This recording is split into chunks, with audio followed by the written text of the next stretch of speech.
I'm sorry. Excuse me.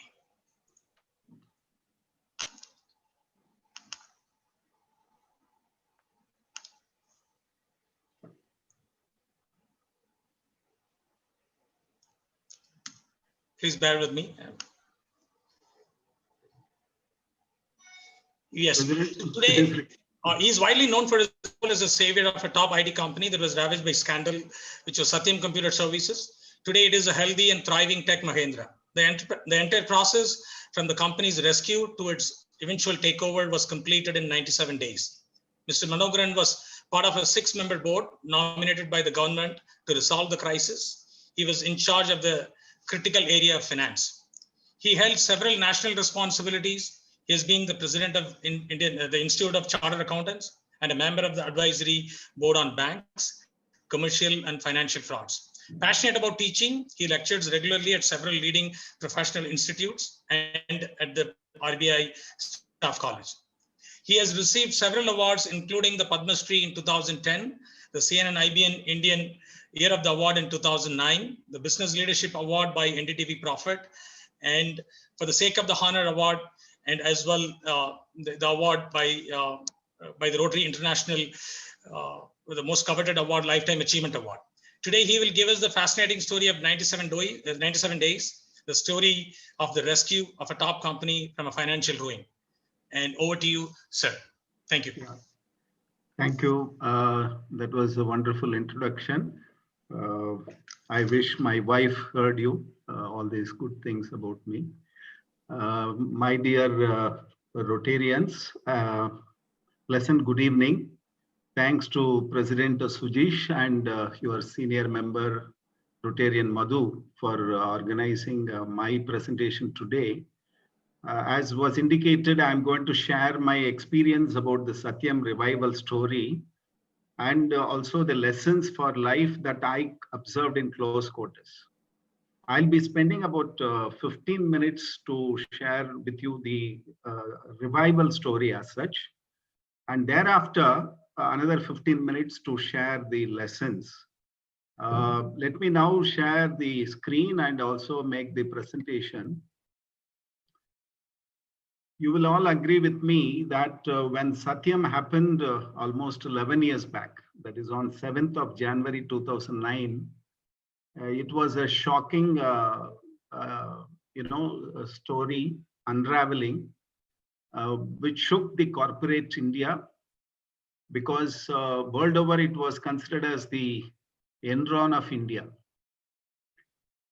The Satyam is a peculiar case because it is not a case where investigation unraveled the fraud. It is a case where confession triggered the investigation. So it was disclosed by the promoter by way of communication to the stock exchanges board of directors. All of you, I mean, most of you I could sense are financially literate. Many of you belong to my profession, but even otherwise, I found that you're all, conversant with the financial figures and the way in which the financial world operates. There are many kinds of frauds, like employee fraud, vendor fraud, all those kind of frauds. But the most, impactful fraud could be fudging the financial statements, because that impacts the investors, especially when it happens with a listed company, and that too in a sector like the information technology sector, where global investors have placed their funds. It can erode the capitalization overnight, and that is why Satyam was impacting across the globe. And what contribute to these kind of corporate frauds, if you analyze, there could be many factors. Starting from incentives being because people who are anxious to maximize their incentives manipulate things. To meet the stock market expectations, people can cook up the figures. Sometimes the gaps in the accounting rules or audit failures, so on and so forth. But the underlying one factor, if if you ask me, in every fraud, I think there is greed of the perpetrator. The ethical values are given a go by because the brilliance or the intelligence is used for personal gain at the cost of the institution or the stakeholders. And world over, there have been many frauds like Enron, WorldCom, Xerox. But in India, Satyam was first of its kind. In fact, when Satyam happened in January 2009, just 6 months ago, that is almost in June, July 2008, Madoff fraud occurred in United States of America. Madoff was a 65 billion size fraud. So 6 months immediately thereafter, Satyam fraud erupted. And basic facts relating to Satyam, as some of you might be aware, it was the 4th largest IT company in India. It was not only listed in US, even a few other jurisdictions, including India. And the top line was, those days, in 2008, it was $2 billion US. And it grew very fast in the 21st century. Though it originated in 1980, first 20 years it was it was a calibrated growth. But from 2000, it started growing very fast, making leaps and bounds. And it had premium customers, global customers. 95% of its customers were multinational companies. Only 5% were domestic companies. So even among 600 global customers, it had 185 of the Fortune 500 companies. And the operations spread across the globe, 66 countries, spread covering all the continents. On 7th of January, there was a shocking revelation. What is the revelation? The promoter of Satyam, Ramalinga Raju, said he manipulated the accounts for the last 6 years or so. The moment that confession was made, two things happened in the stock market. One, the stock prices started plummeting very fast, depleting the market capitalization. Second, the volume of sales spiked. People wanted to offload their holdings to minimize the losses. And share price, which was quoted the 1 year earlier to that, about 341 rupees or so, came down to 6 rupees per share. And what was the substance of the confession? I will not explain it elaborately, but to put it in a nutshell, to escalate the revenue, fictitious bills were raised. Now, when you raise bogus bills, you should show it as collected after some time, isn't it? So it was shown as collected. When you show falsely that amounts are collected, you cannot collect by cash. You have to collect through bank.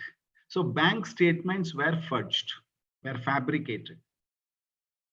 And once you show that it is collected, either you must invest it or you must spend it. It is too difficult to show as if so much has been spent because evidence, proof, vouchers, very difficult, and it will erode the profits artificially. So the amounts collected were shown as invested. Invested as what? Fixed deposits in banks. Now, once you show bank fixed deposits, you must also disclose interest on those deposits. So, but the deposits were non-existent. Bogus fixed deposit receipts were printed and kept in the file. There was no real deposits. But in the income tax returns, you have to show the interest on fixed deposits. In fact, when Satyam fraud confession happened and I walked in as government nominated director, within 1 week, I was in a function where I met the CBDT chairman, income tax, the head of the revenue department. So he asked me, Manoharan, if we reopen Satyam's case, they have offered fictitious interest income and paid tax. So now that fictitious income is not real, so whether we have to refund that tax paid, that was his question. I smiled at him and said, I'm yet to dive deep into the facts of the case, and left it like that. Thank God I left it like that, because later it was found out that not only fixed deposits, all these things were fictitious, and interest income was shown in the income tax return, but even tax credits were inflated and claimed to offset the tax liability. It means that even foreign taxes paid, you get a set off for in the Indian context. Even that was inflated or falsified, so no real tax was paid on that fictitious income. But so this is how the story goes on. So profits were inflated. What was the objective of all this? To boost up profits and to get a better valuation in the stock market. And as against 3% real profit margin, 24% was shown. And how to clean this up? Nobody was finding it out for 6 years, but how to clean it up? You cannot go on forever, isn't it? So what they did, they attempted to merge the sons companies, real estate companies, with Satyam. What is the plan? Plan is, if Metas, actually the sons company's name is Metas. In the spelling wise, it will be, if you read it the reverse way, it will be Satyam. So the same alphabets you can find both in Metas and Satyam, just the opposite way. So Metas had huge land bank. So once that is taken over by Satyam, what Satyam will do, Satyam will show these bogus fixed deposits as paid to the other company as consideration. So land, which is the real asset, will replace the bogus asset, fixed assets. So Satyam balance sheet will get cleaned up.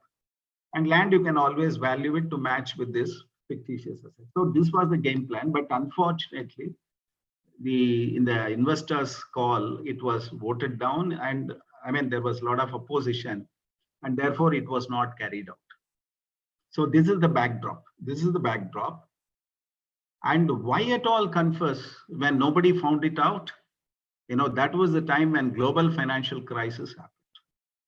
Starting from America, there was a subprime crisis, then followed by global financial crisis, which meant, in US, loans were given through intermediaries on self-declarations.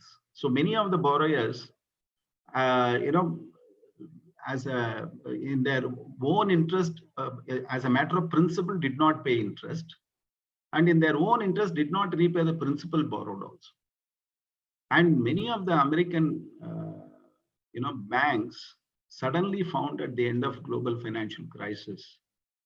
See, in the balance sheet, as we know, on the right-hand side, assets, left-hand side, capital, reserves, and liabilities.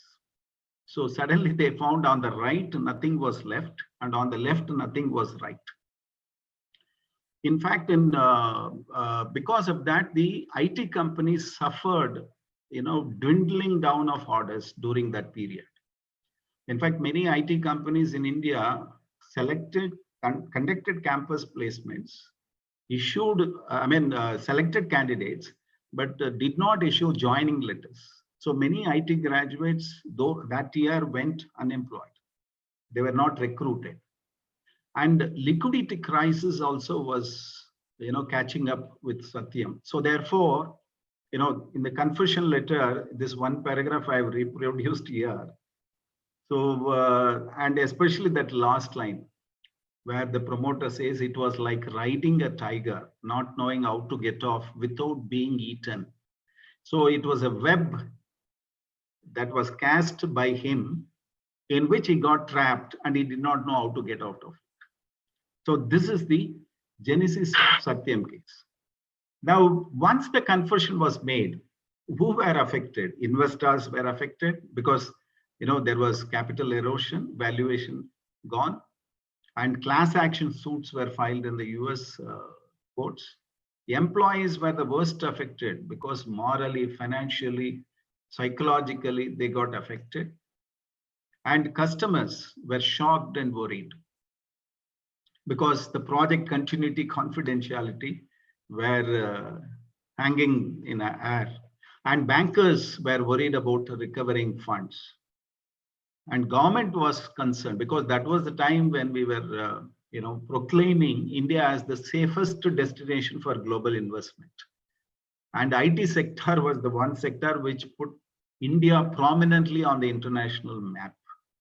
And if in the same sector, if this kind of a fraud wipes out the investment by the global investors community, then what about their faith in India? The trust is gone. So government wanted to set right this, intervene in this. What were the options available? Whether to follow US model, what US did, they came out with a bailout plan. They passed a legislation and pumped in taxpayers' money to revive all these American banks which were hit in the global financial crisis.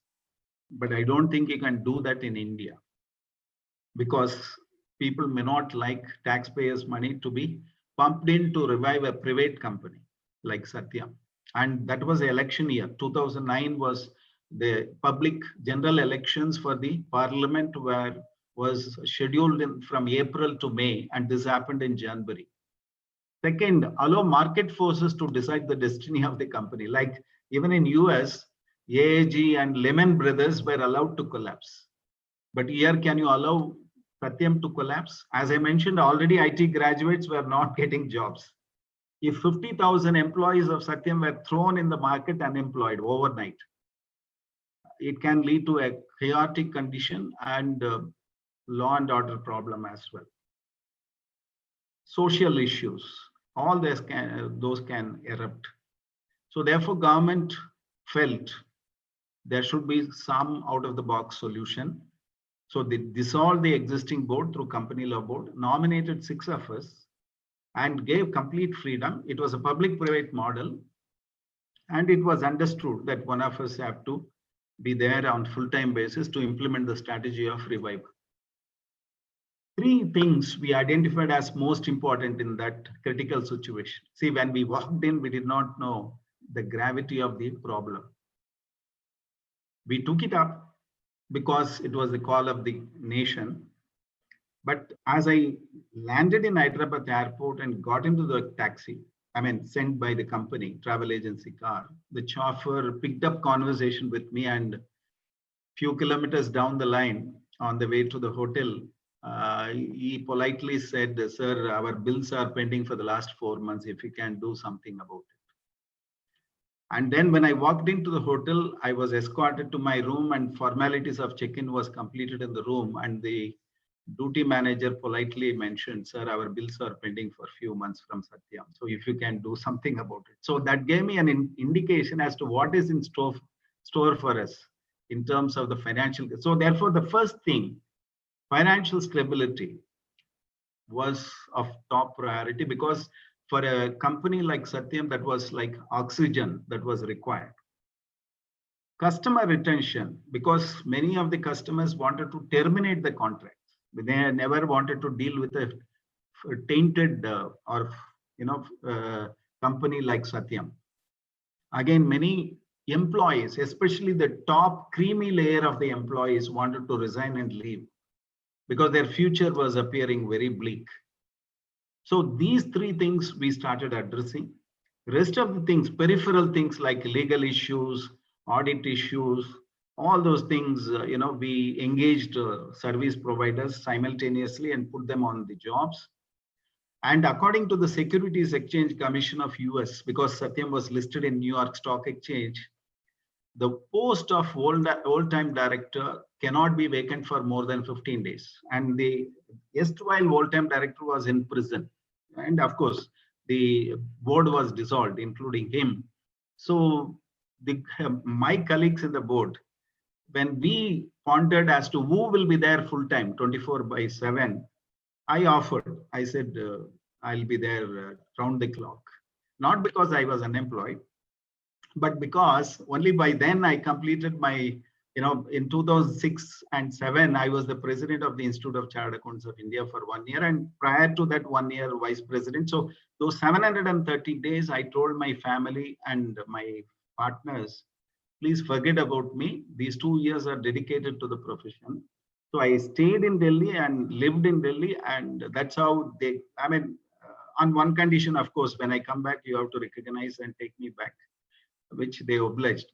But the point is, having done it for 2 years for my profession, doing it for few months for Satyam was not a challenge for me. So I offered. So it was agreed that while the board meetings will be held on a weekly basis, because it's not a normal situation of quarterly meetings. This is an emergency situation. So weekly meetings will be there, but I'll be there 24/7 to implement whatever we decide and keep updating my colleagues on a daily basis. So effectively, Rotarians, for 15 weeks, there was no owner in control of Satyam. I was doing everything there except what the promoter did. That is, except the fraud, I did everything. Now, what is the modus operandi? Weekly meetings, as I said, prompt response to mails and calls. We wanted not to default. In fact, employees came and said, we don't mind foregoing variable salary. We said, nothing doing. We will not default on anything. So we raised about 600 crores loans from 2 banks, public sector banks, IDBI and Bank of Baroda, as a stopgap arrangement, because we wanted to be doubly sure that no dues are defaulted. So we started, besides salary, we started clearing all other pending things. In fact, Satyam did not even pay insurance, ESI, did not even pay PF dues, did not even pay taxes deducted at source in salaries. The few months. So all that we were clearing, and we had weekly calls. With the top leaders, and every day we were sending mails to all the employees. Customers, we floated a weekly bulletin, because media was publicizing all sensational negative news, whereas we had to convey the positive happenings, and therefore we used our own mode of communication. And at one stage, we had a critical decision to make, whether we should go on like this till we clean up everything, which will take 1 or 2 years, and then offer Satyam for takeover, or as is where is condition, immediately we have to find a strategic investor. We felt the second option is the most appropriate option, because in a technology company, maybe it takes few months, 3-4 months for customers to work on an alternative service provider. But after that, if everybody start pulling the plug, Satyam can collapse like a pack of cards. So we never wanted to lose time. So as we were reviving the operations, we also started the process of bidding process. And to not only to ensure it is fair and equitable and competitive, it should also appear to be so. We invited the former Chief Justice of India, Justice Bharucha, to be the observer for the whole process. We moved SEBI and CLB for certain relaxations. 9th March, the bidding, this process was set in motion. And though initially 141 expressed interest, it came down to 10 in terms of meeting the requirements. And then the 3 got eliminated for want of certain, because of certain disqualifications. 7 out of 7, only 5 could submit the documents.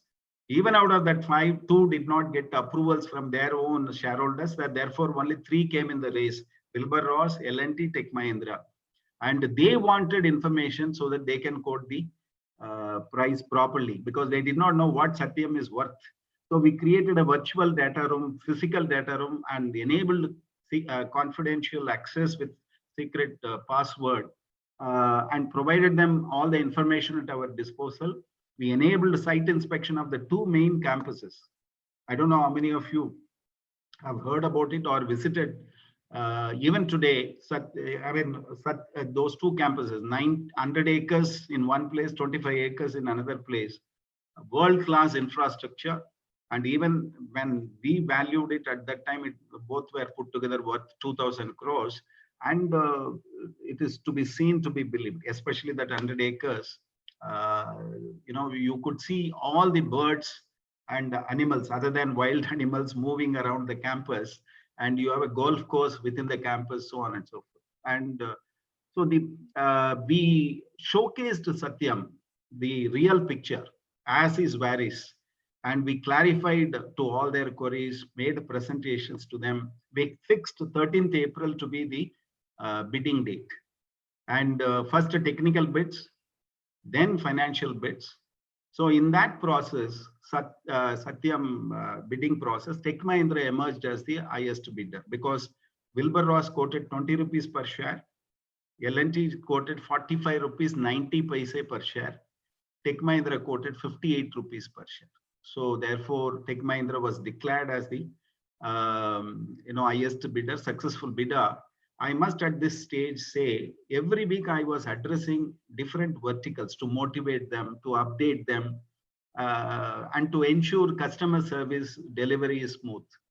So the previous week, I mean, the 7th of April, I was addressing the Oracle vertical, where few hundreds were in the auditorium and several hundreds were joining in the call across the globe. So after I addressed them, updated them, there was Q&A, and that also was completed, and we were about to conclude the meeting. One executive said, I have a last question. I said, go ahead. He said on 13th April, so far so good, Manogaran. On 13th April, if nobody walks in to bid for Satyam, what will happen? Actually, my heart skipped a beat. I could not imagine having slogged for 97 days, that kind of a scenario. But more important at that point in time was to keep their morale high, confidence high. So I said, don't worry, we have plan B. Then there was cheers all around, and he also said, if you have plan B, we have nothing to worry. I said, that is the point. You have nothing to worry. We will take care of the rest. You just focus on customer delivery. And after all of them dispersed, I was sitting alone wondering what is that plan B I was talking about? Because that was the criticality of the situation. It was do or die situation. But fortunately, the bidding process was smooth and Tech Mahindra succeeded. Now coming to the learnings, on corporate governance learnings, I won't elaborate because these are all history now. Most of the learnings have been incorporated in the Companies Law, Companies Act 2013.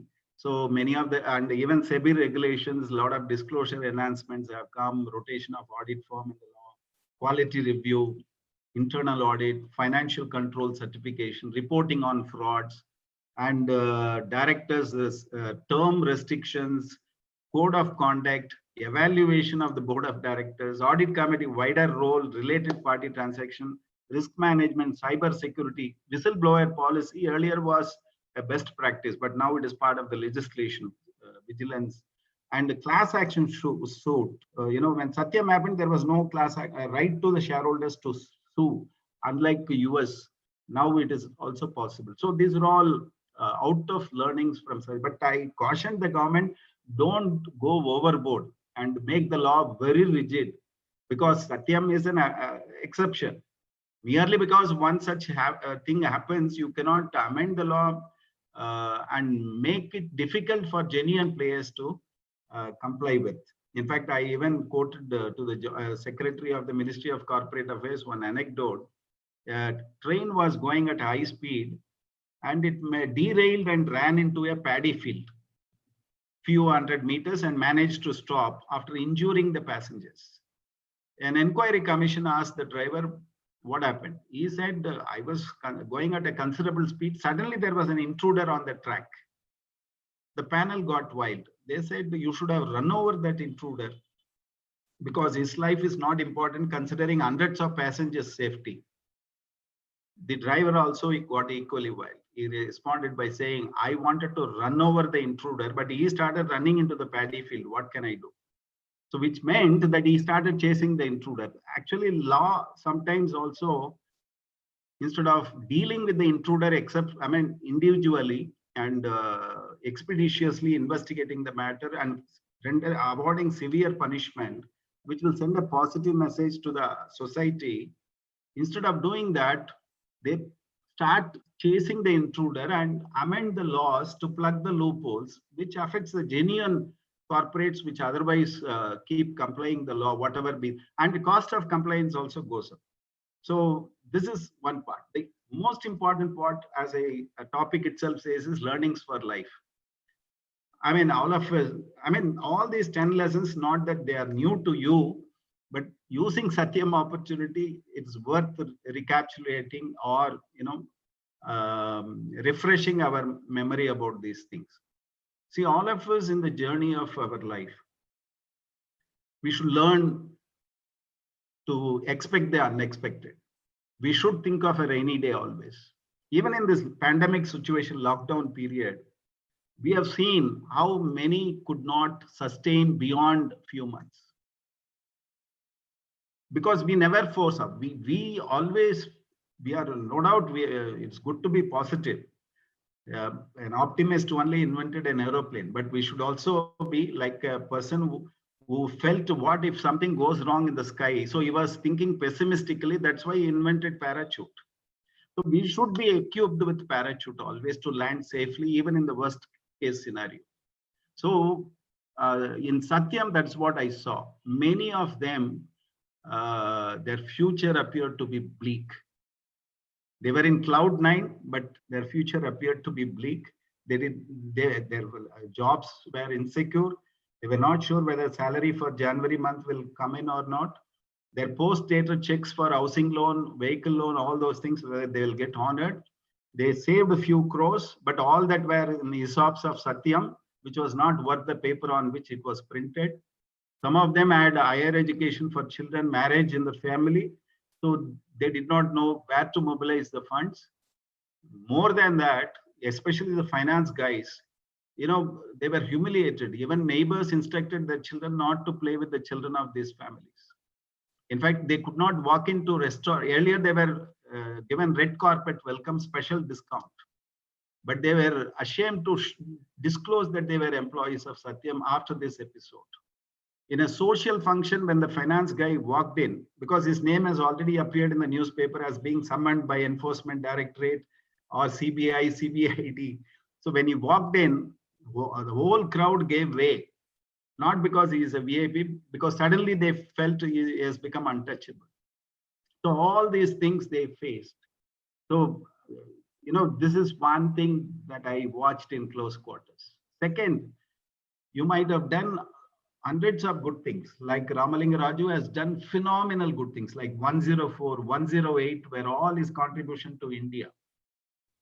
But one bad conduct can wipe out all the good deeds, because in life's balance sheet, there is no contra entry. One debit, one credit, matching, all that is not applicable in life. Similarly, we should use our head and heart appropriately when you are in a commercial activity. Maybe while dealing with human beings, you deal with your heart. But when you are dealing with loss, you have to deal with your head. No compromise. Non-compliance is not acceptable under any circumstances. So that is not negotiable at all. Actually, good people don't need laws to tell what to do, what not to do. And for bad people, whatever be the laws, they know how to circumvent it. That's why you cannot morality cannot be legislated, but conduct can be regulated. So that is what the lawmakers, regulators are attempting to do, to frame some kind of a boundary within which people have to operate. We have to differentiate between opportunities and temptations. See, they say opportunity knocks rarely, but temptation leans on the doorbell. It is for us to decide when to open the door, when not to open the door. If only Ramalinga Raju, did not succumb to temptation, I think the story would have been different. But he fell a victim to the temptations that knocked at his door, and he, I'm sure he would have been advised, let us do it for this quarter, next quarter we will clean up. Then after a few quarters, he would have been told, not this year, next year we will clean up.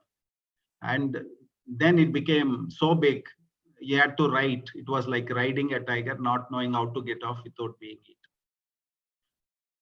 Satyam also made it very clear, you may go up in life by sheer vision, hard work, competence. But to stay there, you need honesty, integrity. Without it, there could be a mighty fall, and that's precisely what happened to Satyam. In fact, when we walked in to revive Satyam, one of the journalist friend asked me, Manoharan, you are all temporary directors nominated by the government. Satyam is a sinking ship. What is that you are going to do? You are all temporary directors. So with all humility at my command, I smiled at him and answered, we are all mortals. We are all temporary in this world.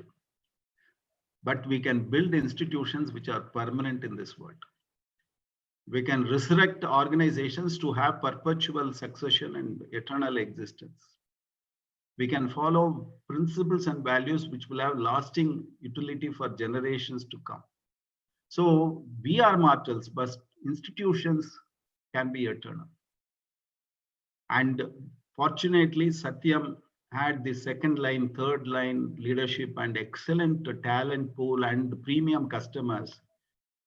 Right time intervention by the government, the good could be segregated from the bad. The bad law took its own course. The good got preserved and taken over by Mahindra Group.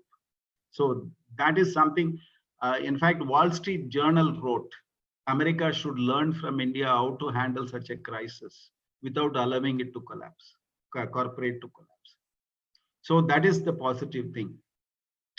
But the negative thing about, because when we are boasting about us, we should also introspect. But the negative is, I just mentioned at the beginning of my speech, Madoff happened in June 2008. Satyam happened in January 2009. But Madoff inquiry, investigation, trial got completed in just 1 year. It was on July 2009, the verdict was pronounced. The judge pronounced 150 years of imprisonment to Mr. Madoff. Mr. Madoff, who was in the accused box, looked at the judge helplessly and said, "My lord, I am already 70. You are giving me 150 years of imprisonment," which means the entire life is gone. The entire property is gone. So, but the judge smiled at him and said, "Do your best, whatever possible." Which meant this 150 years is not for Mr. Madoff, but for all those who want to do similar kind of frauds in future. But unfortunately, we have not reached that level of maturity in India. Expeditious pronouncement of verdict and the severity of verdict should deter those who want to perpetrate such frauds in future. That is not happening. One, there is a feeling we can do anything and get away with it. Second, even if you are caught, maybe few years and we can come back. That is what is being experienced. So that should change. That the legal reform, all those things should come. And maybe in Satyam's case, the promoter unfortunately used people and created wealth. But actually, life's philosophy is you should love people and use wealth. Just now I said we are all mortals. But even though we are mortals, we can live beyond our age. How do we live beyond our age? See, life by itself has no meaning. Life is only an opportunity for us to give it a meaning. First 25 years, we learn. Next 35 years or so, we earn. But life becomes more meaningful when you share what you have learned, what you have earned with those who are in need of it. And when you do that, you live in the hearts and prayers of those beneficiaries and their generations to follow. That is why even we can live beyond our age. And we can even justify our existence and make this world a better place to live. And I'm confident to say that that is what Rotarians, all of you are doing, because through this platform, you are able to share, and care for people and do so many projects. Now, philosophy of life. You will always get a dilemma. How important is prosperity? How important is peace? Both are important. I mean, it will be not practical or prudent on my part to say you just do not aspire to be prosperous in life. That is not the right statement. All that I'm trying to say is we have to strike a balance. Both are important. But only condition is prosperity cannot be at the cost of peace. In fact, Dalai Lama was asked, what wonders you about humanity? Dalai Lama had this to say. He said, man himself is a wonder. Because first half of his life, he sacrifices his health to earn money. Next half of his life, he sacrifices the money he earned to recuperate his health. And he is so anxious about the future, he does not enjoy the present. With the result, he neither lives in the present nor in the future. But he lives as if he is never going to die, but ultimately dies without actually living. See, if you analyze and look, Siddhartha deserted palace in search of peace and transformed as Gautama Buddha. But maybe many of us are deserting peace in search of prosperity. நாம் வாழ்வதற்கு பொருள் வேண்டும் தான், ஆனால் நாம் வாழ்வதிலும் ஒரு பொருள் வேண்டும். So just in materialistic pursuits, we cannot afford to lose our peace of mind. So preserving the peace, achieve your prosperity. That is the only philosophy I wanted to reinforce. And finally, nothing is impossible if attempted with nobility. I think Satyam was humanly not possible. I can frankly confess, just as the promoter confessed about the fraud, I can confess it was beyond us. But it happened because of the nobility of the purpose, the mission. See, when you think of doing something good for the larger cause, I think the whole world conspires to make it happen. The positive vibrations. In fact, when I was dispersing all the checks, being in charge of finance to all the service providers to wind up before Tech Mahindra took up, my operations, the CFO asked me, what is that you are going to take over, carry? Because we decided in the very first meeting, whatever time it takes, we will not charge 1 rupee also. We'll do the whole service for the nation pro bono. So revival of Satyam was done pro bono. So that's why he was asking, you are authorizing 5 crores to that person, 2 crores to this person. What is that I said, what more I can ask for than the smiles on the faces of the 50,000 employees, family members. That is invaluable compared to anything else that you can aspire for. So, but the story doesn't end here. On 25th of January 2009, the entire board, my colleagues, 5 of them asked me, old-time director post is vacant. Can you become the old-time director and do, because anyway you agreed to spend 24/7. I politely declined, saying, I will do more than old-time director full-time, but without designation. I don't want that designation. Because once I am designated as full-time director, the entire media will be after me, my privacy will be gone. I will not be able to concentrate and do the work, and confidentiality, all those things maintaining will become difficult. So I don't want the designation, but I'll do anything. In fact, one of the co-directors, Tarun Das from CIA, patted on my back and said, Manoharan, then nobody will know what you have done if there is no designation. I said, I'm not doing this for anybody to know. I am doing it for my nation and for my satisfaction. But let me tell you, exactly 1 year later, on 25th of January 2010, I got a call from Home Ministry and said, your name is in the list of Padma Shri awardees. We are going to release the list tomorrow in the Republic Day. So, it will be flashed in the papers tomorrow. So we want to inform you. Actually, I could not digest it. But after some time, I called back and asked who nominated my name. And the reply given was, your colleagues on the government nominated board have unanimously recommended your name.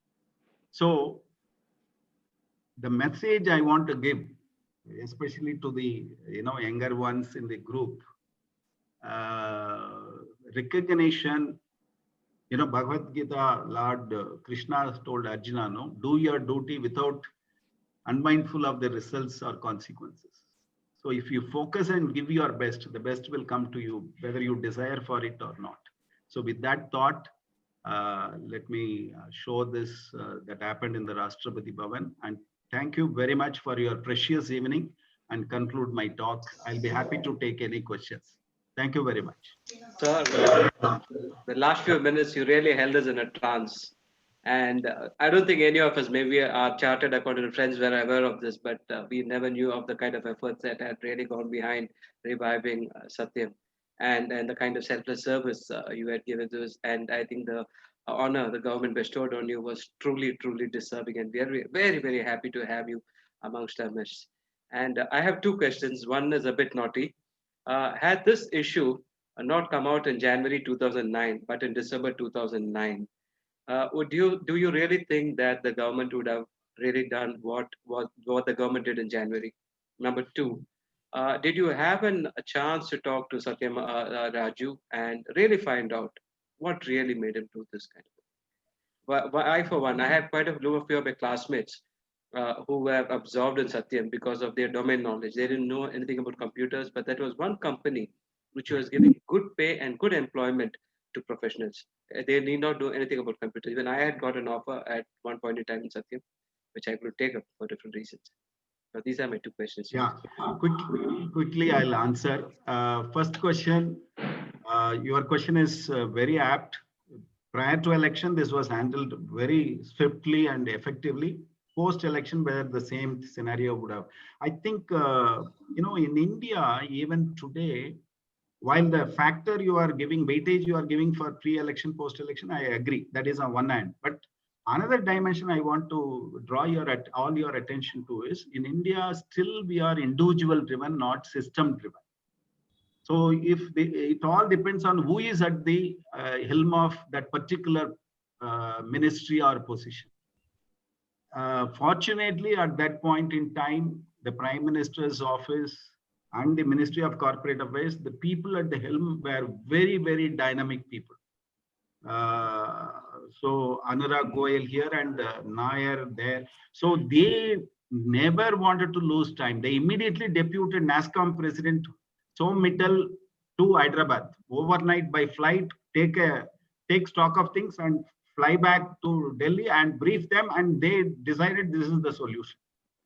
So irrespective of election, government formation and all, if these bureaucrats who are in that right spot, if they are dynamic, it would have still happened. But if different people, it's like, election commission, how it was when Session was there, how it was when somebody else is there. So we are still individual driven. So it would have depended on who was at the helm of affairs in that particular decision making position. Second is, I fully agree with you. Satyam was unique and different compared to other IT companies. The employees were respected, the dignity, the respect they got, they would not have got anywhere else. The pay they got was special, premium. But when I saw Raju at a distance when CBI brought him to the premises and inquired, but I had no opportunity to talk. But I had spoken to everybody who worked with him in close quarters. From what I perceived, he was not capable of doing this.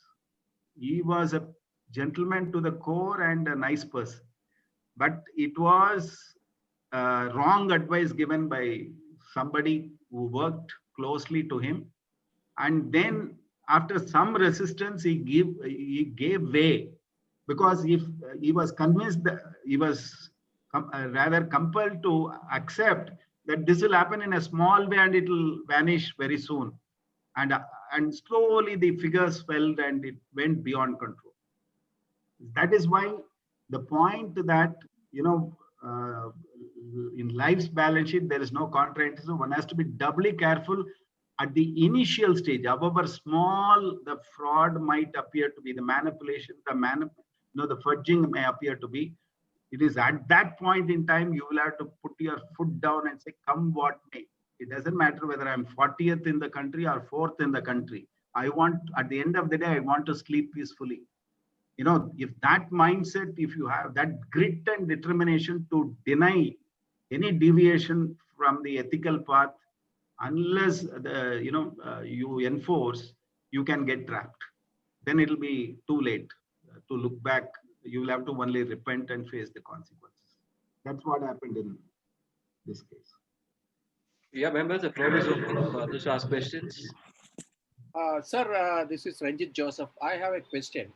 See, I have a feeling that the many investors, large scale investors, they had a premonition or they were aware of this thing is going to happen because I had some shares in this and I held on to the shares. HDFC, I mean, I'm just taking the name. I have no, I think HDFC sold the entire block of their shares a week before this happened. So do you feel that people knew about it and especially, large corporates or investors knew about it? What's your feeling? Yeah, actually, some well-informed investors could have got a clue because, see, Satyam promoters' stakes were coming down, and some other investors' stakes were higher than the promoters. Like, for example, L&T, LIC, a few others had more stakes than the promoter. Promoter was pledging his shares, and because they could not service their debt, the creditors sold those shares also, some of those shares. So there was some due diligence going on, valuation exercise going on for bringing in more capital, more investment. And at that time, this is one version. At that time, they seem to have found out this. Okay. And it is possible that through them, some of these, institutions could have got a hint and they might have taken precautionary steps. Thank you, sir. So Kalyan here. Thank you very much. It was very inspiring, and honesty is not simple, and it is very difficult to practice. I'm sitting on a couple of companies' board, and it's very difficult to manage colleagues. Thank you so much. But my question is, as India, we have Ross Valley still going on. We have Shubrathurai, Sahara, that's still going on. We have Sharda scam, ably supported by political leaders, still going on, and it's all non-stoppable, unstoppable.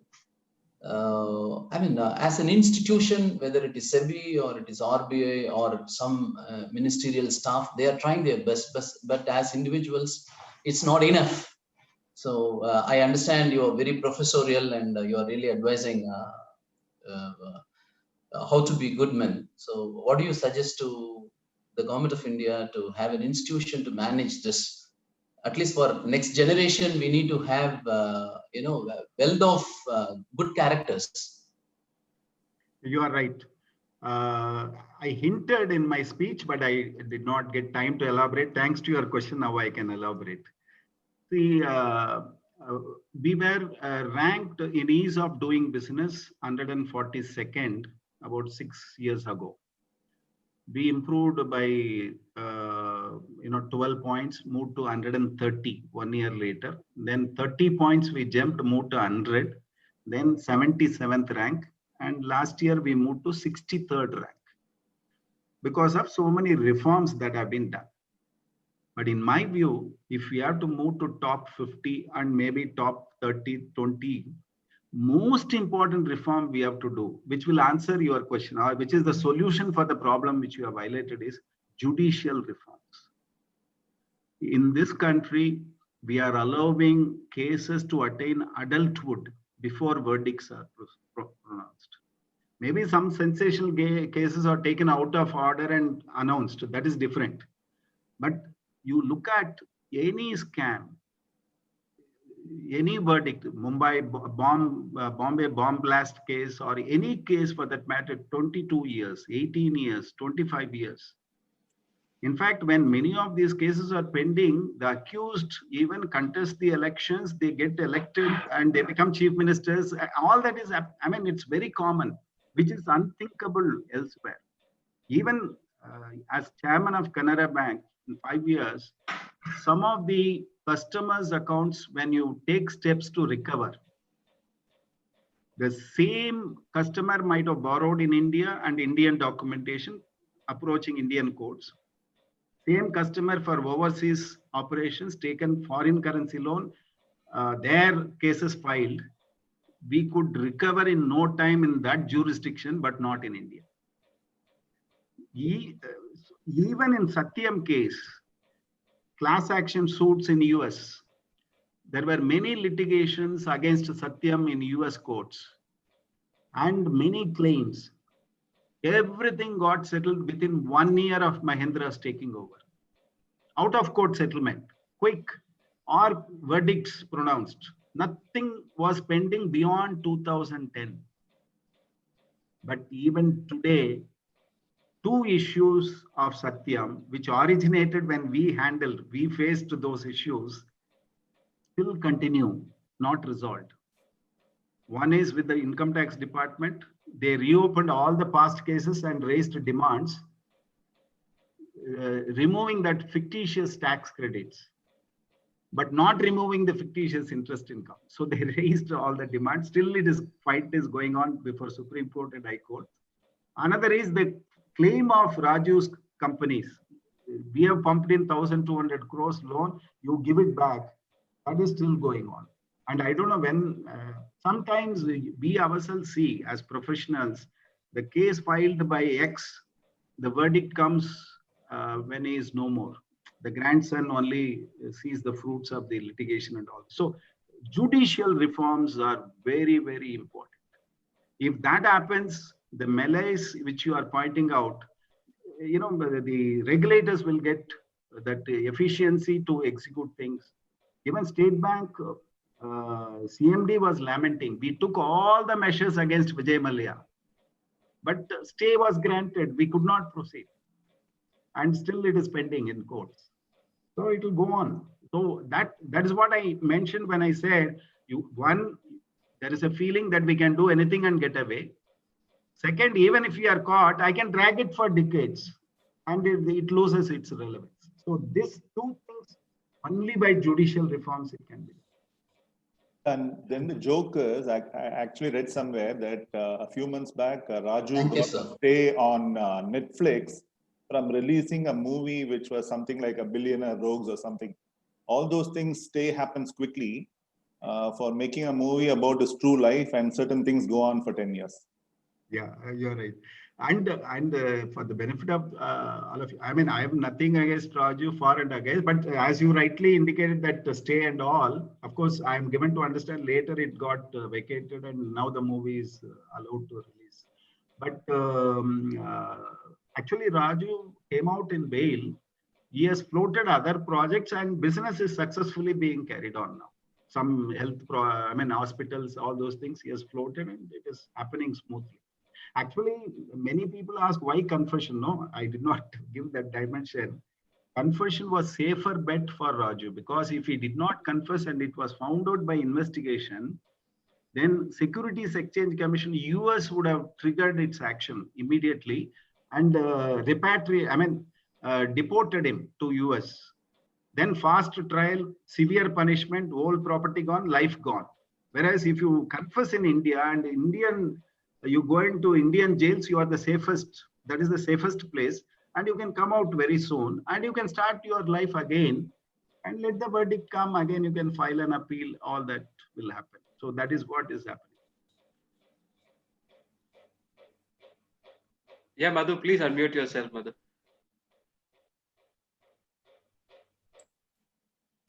Yeah. Now, one of the measures you took was to clear all the dues, but there was enough money with Satyam to clear the dues, is it? Actually, the dues were 2,000 crores, and the money from the customers due was 1,700 crores. But out of the 1,700 crores, many customers were not willing to pay because they were not sure whether Satyam will continue or not. If I pay you, tomorrow you don't continue the project, I have to engage somebody else and I have to pay him also. There will be cost to overrun. So that was the challenge. And we arranged a stopgap arrangement of 600 crores, no doubt from banks as loans, just to ensure there is no shortfall. But we started speaking to the customers. See, in international trade, business, many of you may have personal knowledge, but let me just for the benefit of those who may not have that exposure, let me share this because this is very, very vital. I learned it on the spot and I found the taste of it. With multinational companies, if you are very transparent and forthright, they appreciate that even if it is not in your favor, and they are willing to support. So all that I said was, with every customer I spoke, I said, government wants to revive Satyam. We are working day and night. Please wait and watch. I'm not asking you unconditional support or patronage to Satyam. Just wait and watch for a few weeks. If you are satisfied, then you continue with Satyam. If you are not happy, please tell us. We will help you to migrate to an alternative service provider. In case there, because some of the talent which Satyam had, I doubt whether any other competitor had that much of bandwidth, some of the unique projects. So in case nobody else is willing to take over or they don't have the bandwidth to deliver services, we will rebadge all Satyam employees on the project on your payroll. We'll transfer them. You take over the employees as your employees and continue the project. So your continuity of the project, confidentiality, we will stand guaranteed. So they liked this approach, open approach. We are not saying everything is fine. We are only pleading for some time, wait and watch, we'll cooperate. Otherwise, if you want to migrate also, we'll support you, facilitate that migration. They liked that approach and they said, okay, subject to the condition, weekly we will have a follow-up calls. Some people said 10 days once, fortnightly calls. So I entertained all the calls.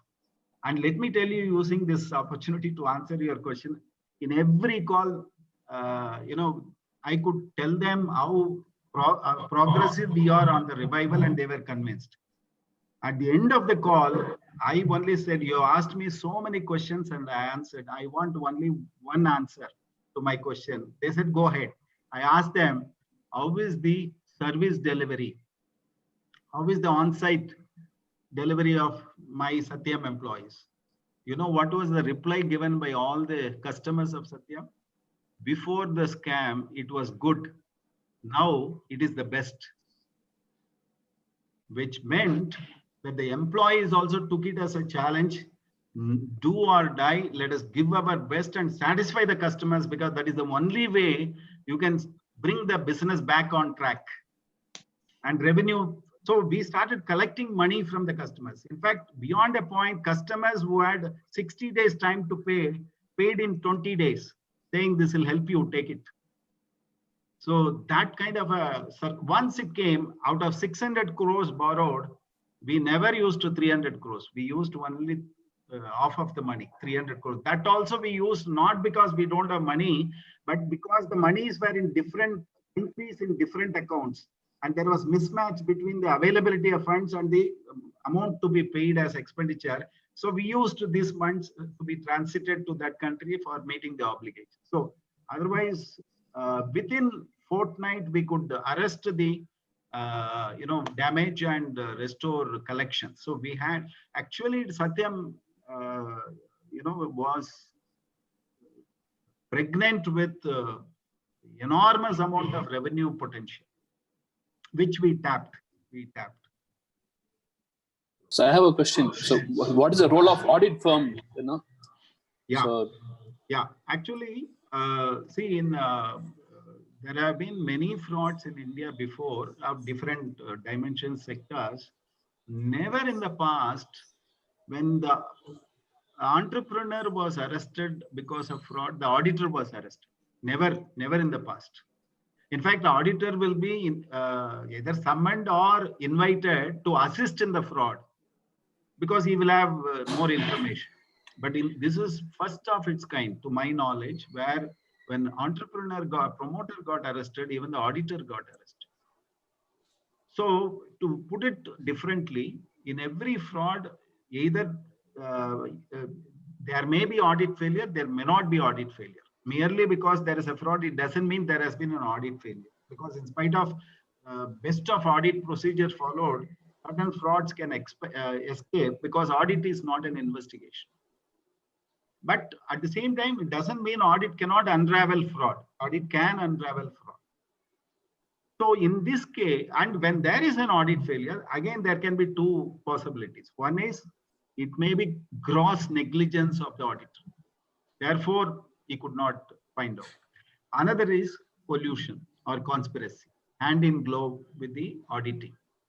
So, I mean, since government gave us mandate to preserve the company, the good, don't focus on the negative things, lawmakers, others will take care of that. We did not have direct access to those things.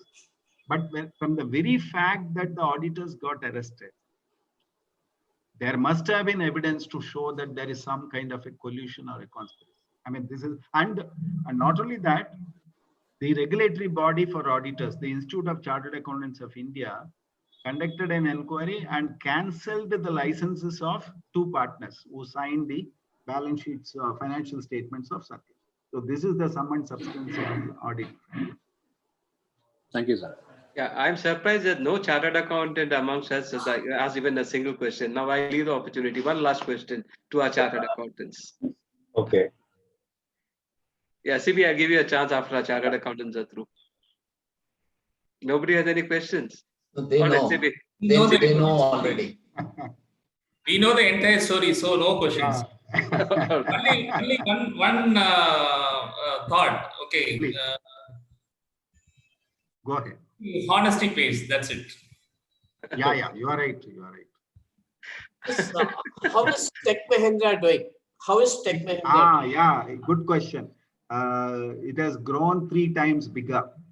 And so now there are 125,000 employees. And, you know, phenomenal. And they are now the 4th largest, but they will catch up. They'll catch up. They are doing wonderfully well. And Yes, actually, sorry, President, actually, it is most appropriate. Tech Mahindra acquired Satyam because if TCS or Infosys or Wipro would have acquired Satyam, there would have been a lot of clash of, you know, because whatever verticals they had, Satyam had what? But Tech Mahindra was good in only one vertical, communications alone. They had only one vertical, telecommunications. Satyam had all the verticals they did not have. So it was a good synergy. And there was no duplication in hierarchy, clash of interest and all that. Convergence was very smooth. Yeah, I'm sorry for having interrupted, sir. Sorry. Yeah, No, somebody else. CB wanted. I mean, there was a few landmark was doing like the EMRI and HMRI projects on the 108 numbers. I just wanted to understand during your time specifically, how are you doing the transition? Because it's more to do with the basic essential for the public, right? The 108. Yeah, actually, they were all right questions, Zibi. You know, it is the best thing that could have happened to India. This 108, 104, MRI, HRI, EMRI. So that was managed by one Mr. Venkat. They had 138 people. We were only meeting their expenses, but it was an independent establishment with 70 ambulances running across the state. And the best of infrastructure, I was stunned to see the kind of, you know, in those days itself, the way GPS was used. Anybody, whether it is medical or law and order problem or fire accident, any emergency, they will have to simply call 108. Then the caller immediately knows in the map where from the call is coming.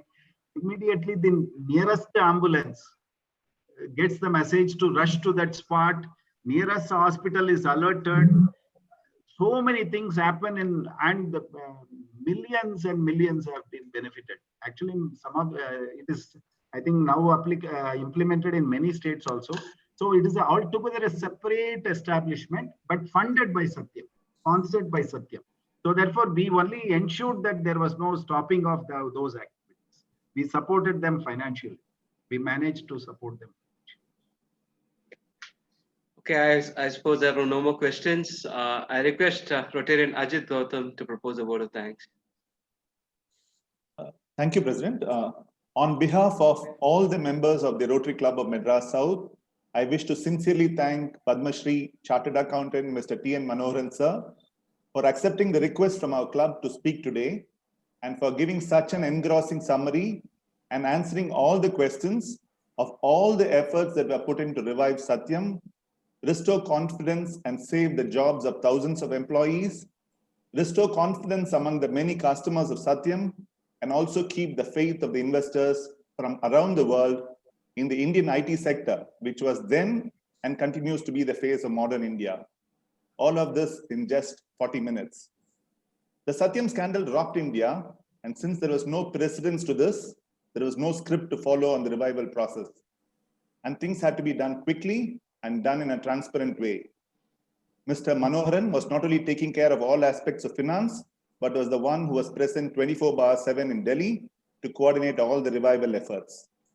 And during those 97 days, the world saw and learned from India on how to handle a corporate crisis of such a large magnitude.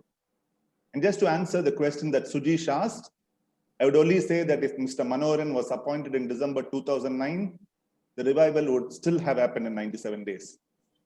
One important thing that I learned from his speech today was not just the brevity and clarity of thought that was seen right through the revival process of Satyam as well, but also the anecdotes and learnings for life that he has combined it with. Don't legislate for the exception. Don't do a wrong just because you have done many rights in your life. Use your head and heart appropriately for resolution of any crisis. His quote, while opportunities knock rarely, temptation leans on the doorbell. It is up to us to decide when to open the door and when not to, are all learnings that are relevant for all our professional and personal lives as well. Thank you, sir, once again for whatever you have done for India and for Indians, and wishing you many more happy and healthy years of imbibing professionalism and values to the Indian corporate sector. And as a chartered accountant, I must add, continuing to be a big source of inspiration for all of us. Thank you, sir, once again. Thank you. Thank you, Ajit. I think he was in Hyderabad and not in Delhi. That's the only correction I could find out. I always find faults. It was Right. wonderfully Yeah. summary. Thank you, Ajit, for that wonderful vote of thanks. It was my pleasure joining this meeting and addressing all of you. Thoroughly enjoyed. Thank you. This meeting of the Rotary Club of Madras South is adjourned. Okay, just to Thank you. Goodbye. Bye. Bye. Bye, sir. Thank Bye, you. sir. Bye. Thank you. Thank you, Bye-bye. sir. Thank you. Rajesh, Yeah. What? Yes, Arun. just to add one more thing. Raju got the bail first, auditor got later. Hey, இது So, பாருங்க. Arun, be careful. இல்ல இது பாருங்கப்பா sir இல்ல இதுல வந்து அதான் சொன்னேன். இந்த வேலையெல்லாம் பண்ணது ஆடிட்டர்ஸ் தான். அவர் வந்து he mentioned slightly somebody was telling he was a nice guy.